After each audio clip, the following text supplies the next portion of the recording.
Hello বন্ধুরা, তোমরা সবাই কেমন আছো? আশা করি সকলেই খুব ভালো আছো আর আমিও ভীষণ ভালো আছি। তোমাদের আরেকবার পূজাস কিচেনে সকলকে স্বাগত। আজকে আরেকটি নতুন রেসিপি নিয়ে চলে এসেছি বন্ধুরা, সেটি হলো ভেজিটেবল পনির ফ্রাইড রাইস।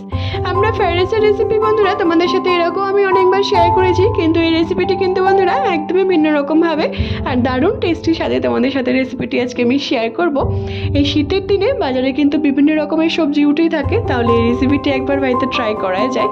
ফুলকপি, গাজর, বিনস সব কিছু দিয়ে কিন্তু এই ফ্রাইড রাইসের রেসিপিটি কিন্তু দারুণ জমে যায়। বাড়িতে কোনো রকম কোনো গেস্ট আসলে বা বাড়িতে কোনো রকম কোনো প্রোগ্রাম থাকলে তোমরা যদি তাদেরকে এরকম একটা ফ্রাইড রাইসের রেসিপি বা এরকম একটা রেসিপি বানিয়ে খাও, তারা কিন্তু খুবই খুশি হয়ে যাবে। এক থালা কিন্তু এমনি এমনি শেষ হয়ে যাবে, আর কিছু তরকারি নেই এর সাথে। রেসিপির সমস্ত উপকরণগুলি আমি আমার ডেসক্রিপশন বক্সে দিয়ে দেবো, তোমরা সবাই দেখে নেবে। সবার প্রথমে আমি বেশ কিছুটা বাসমতি চাল নিয়ে নিয়েছি বন্ধুরা। খুব ভালো মতো করে 3-4 বার ধুয়ে আমি এটিকে জলে ভিজিয়ে 15 থেকে 20 মিনিট কিন্তু ভিজিয়ে রেখে দিব। তোমরা চাইলে বিরিয়ানির চালেও কিন্তু করতে পারো রেসিপিটি। তারপর এখানে বেশ কিছুটা আমি পনির নিয়ে নিয়েছি। আমি 300 থেকে 350 গ্রাম পনির নিয়ে নিয়েছি বন্ধুরা। তোমরা চাইলে বেশি বা কমও এর মধ্যে দিতে পারো। তারপর এখানে যা যা আমাদের ভেজিটেবলগুলো লাগছে আমি সব কিছু রেডি করে নিয়েছি। বিনস, ফুলকপি, ক্যাপসিকাম, গাজর আর দিচ্ছি স্বাদ মতো বা ঝাল পরিমাণ মতো তোমরা অ্যাড করতে পারো। তারপর আমাদের লাগছে, আমি সব কিছু রেডি করে নিয়েছি বন্ধুরা, তোমরা দেখতেই পাচ্ছ। তারপর এখানে বেশ কিছুটা আমি কুচনো পেঁয়াজ নিয়ে নিয়েছি আর নিয়েছি টমেটো কুচি।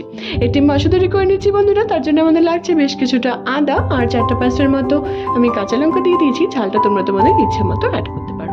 আর দিচ্ছি 5-6টার মতো বা 8-10টার মতো আমি রসুনের কোয়া দিয়ে দিচ্ছি। সামান্য একটু জল দিয়ে আমি এটিকে পেস্ট করে নেব। আমাদের মশলাটি কিন্তু একদম তৈরি। আর একটি সিক্রেট বলতে পারো এই রেসিপির বন্ধুরা, সেটি হলো নারকেল কোড়া। আমি এখানে ফ্রেশ নারকেল কোড়াই কিন্তু ব্যবহার করছি। তোমরা চাইলে নারকেলের বাজারে যেটি কিনতে পাওয়া যায় সেটিও কিন্তু প্যাকেটের নারকেলটিও ব্যবহার করতে পারো। তারপর এখানে গ্যাসে আমি একটি কড়াই বসিয়ে দিয়েছি। এখানে পরিমাণ মতো আমি ঘি দিয়ে দিলাম। এবার আমি পনিরটিকে সামান্য একটুখানি নুন দিয়ে এটিকে ভেজে নেব খুবই হালকা করে।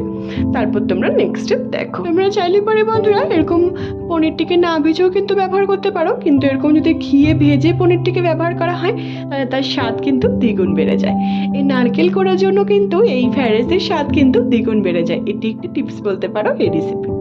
দেখো বন্ধুরা, আমি খুব সামান্য করে একটু লালচে লালচে করে পনিরটিকে কিন্তু আমি ভেজে নিয়েছি। এবার আমি প্রত্যেকটি পনিরকে আমি এবার উঠিয়ে নিচ্ছি। তারপর তোমরা নেক্সট স্টেপ দেখো। পনিরটিকে খুব ভালো মতো করে নামিয়ে নেওয়ার পর এবার আমি ওই ঘিয়ের মধ্যেই আবার আমি এর মধ্যে কিছুটা কাজু, কিশমিশ আর কিছুটা চীনাবাদাম আমি এটিকে রেডি করে রেখে দিয়েছিলাম, সেটিকেও আমি কিন্তু হালকা একটুখানি ভেজে নেব। তোমরা বিশ্বাস করো বন্ধুরা, অন্যান্য ফ্রাইড রাইসের সাথে কিন্তু এই ফ্রাইড রাইসের কোনো তুলনাই হয় না। দুর্দান্ত স্বাদ হয় খেতে। শুধু কিন্তু তোমরা এক থালা শেষ করে দিতে পারবে, আর কিছু এর সাথে কোনো প্রয়োজনই নেই।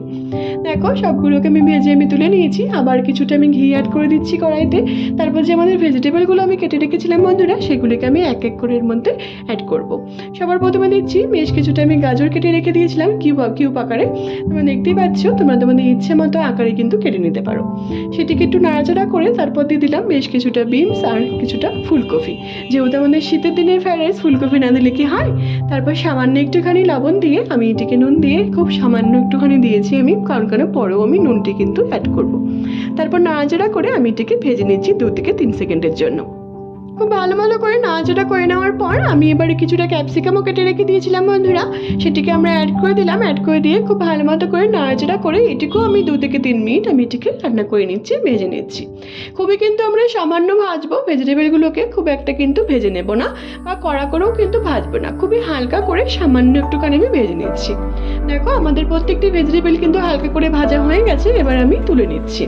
তোমরা বিশ্বাস করো বন্ধুরা, এই ফ্রাইড রাইসের রেসিপিটি এতটাই অপূর্ব লাগে খেতে, যারা একবার খাবে তারা কিন্তু বারবার খেতে যাবে। তারপর এখানে আমি বেশ কিছুটা ভেজিটেবলগুলোকে উঠিয়ে নেওয়ার পর আবার বেশ কিছুটা আমি ঘি অ্যাড করে দিয়েছি।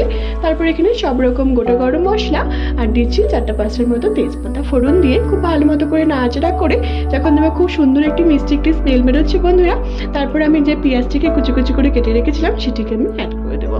অ্যাড করে দিয়ে খুব ভালো মতো করে নাড়াচাড়া করে সামান্য একটুখানি পেঁয়াজটিকে আমি ভেজে নিচ্ছি। খুব ভালো মতো করে নাড়াচাড়া করে নেওয়ার পর যখন দেখবো আমাদের পেঁয়াজটি খুব সুন্দর করে ভাজা ভাজা হয়ে গেছে, একটা গোল্ডেন কালার চলে এসছে, তারপরে আমি যে কাঁচা লঙ্কা আদা রসুনের পেস্টটি করে রেখে দিয়েছিলাম সেখান থেকে আমি 1 থেকে 2 চামচের মতো আমি দিয়ে দিলাম।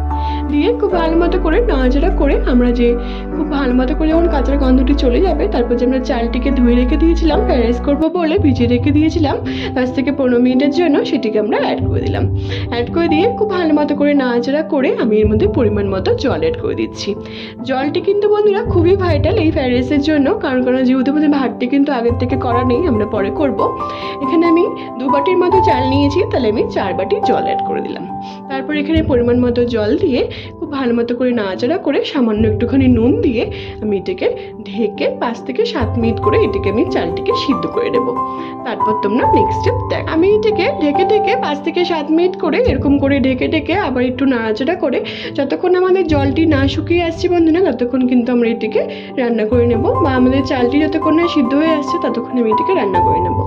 আমি একটি চালটি দেখলাম, আমাদের চালটি কিন্তু মোটামুটি 80%-এর মতো সিদ্ধ হয়ে গেছে। তারপর যে আমি ভেজিটেবলগুলোকে ভেজে রেখে দিয়েছিলাম সেটিকে দিয়ে খুব ভালো মতো করে নাড়াচাড়া করে আবার এটিকে ঢেকে আমি 5 থেকে 7 মিনিট করে রান্না করে নিচ্ছি। খুব ভালো মতো করে নাড়াচাড়া করে নেওয়ার পর আমি এটিকে আবার ঢেকে 5 থেকে 7 মিনিট আমি রান্না করে নিয়েছি। আবার এটিকে ঢেকে আমি আবার 5 থেকে 7 মিনিট এরকম করে কিন্তু আমরা রান্না করে নেব। দেখো বন্ধুরা, আমাদের ভেজিটেবল পনির ফ্রাইড রাইস কিন্তু মোটামুটি হয়ে গেছে। তারপর খুব ভালো মতো করে নাড়াচাড়া করে নেওয়ার পর যখন দেখবো আমাদের চালটি খুব সুন্দর করে সিদ্ধ হয়ে গেছে পুরোপুরিভাবে, তারপর এখানে আমি সামান্য একটুখানি চিনি অ্যাড করে দিচ্ছি। যেহেতু আমাদের ফ্রাইড রাইস, চিনির পরিমাণ তোমরা তোমাদের ইচ্ছে মতো অ্যাড করতে পারো, কে কতটা মিষ্টি খেতে ভালোবাসো। তারপর এখানে যে আমরা বাদাম কাজু কিশমিশটাকে ভেজে রেখেছিলাম সেটিকে দিয়ে খুব ভালো মতো করে নাড়াচাড়া করে নেওয়ার পর তারপর যে আমরা পনিরটিকেও ভেজে রেখে দিয়েছিলাম বন্ধুরা, সেটিকেও আমি অ্যাড করে দিয়েছি। অ্যাড করে দিয়ে নাড়াচাড়া করে আবার এটিকে ঢেকে আমি রান্না করে নিচ্ছি। তারপর এখানে ঢেকে রান্না করে নেওয়ার পর আমি এর মধ্যে কাঁচা লঙ্কা কুচি বা কাঁচা লঙ্কা আমি কয়েকটা চিড়ে রেখে দিয়েছিলাম সেটিকে আমি অ্যাড করে দিলাম। আর দিচ্ছি ফ্রেশ ধনেপাতা কুচি, বেশ অনেকটাই দিয়ে দিলাম। আর দিচ্ছি সবথেকে সিক্রেট যেটি আমাদের এই রেসিপিতে, সেটি হলো নারকেল কোড়া। এর জন্য কিন্তু আমাদের এই পনির মিক্স ফ্রাইড রাইসের রেসিপি কিন্তু দুর্দান্ত জমে যাবে।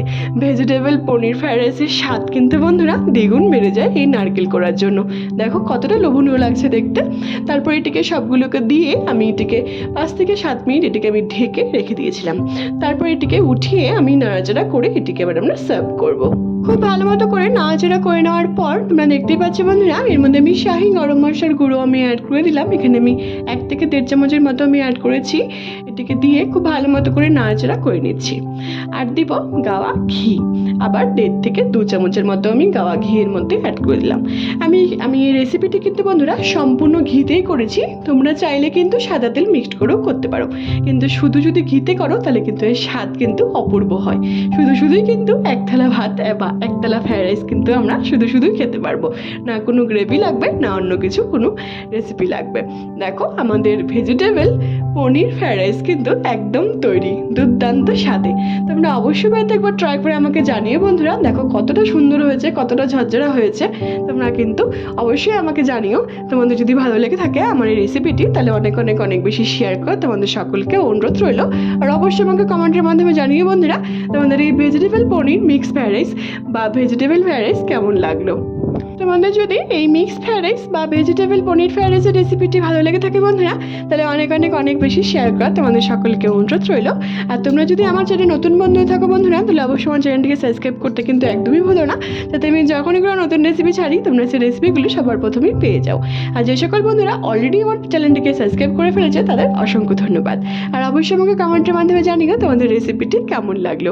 একবার হলো ট্রাই করার কিন্তু তোমাদের সকলকে অনুরোধ রইল। এই রেসিপিটি একদমই ভিন্ন স্বাদের, একদমই আলাদা স্বাদের এই ফ্রাইড রাইসের রেসিপিটি একবার বাড়িতে ট্রাই করার কিন্তু তোমাদের সকলকে অনুরোধ রইল বন্ধুরা। অবশ্যই আমাকে জানিও কমেন্টের মাধ্যমে তোমাদের রেসিপিটি কেমন লাগলো, যদি ভালো লেগে থাকে। আমার ফেসবুক আর একটি রান্নার পেজ আছে বন্ধুরা, সুইট কিচেন নিয়ে, সেটি লিঙ্ক আমি সবশেষে তোমাদের সাথে শেয়ার করে দেবো। সেটিকে ফলো করার আর অনেক বেশি শেয়ার করার তোমাদের সকলকে অনুরোধ রইল। সবাই ভালো থেকো বন্ধুরা, সুস্থ থেকো। আবার নেক্সট ভিডিওতে দেখা হচ্ছে নতুন একটি রেসিপি নিয়ে। টাটা।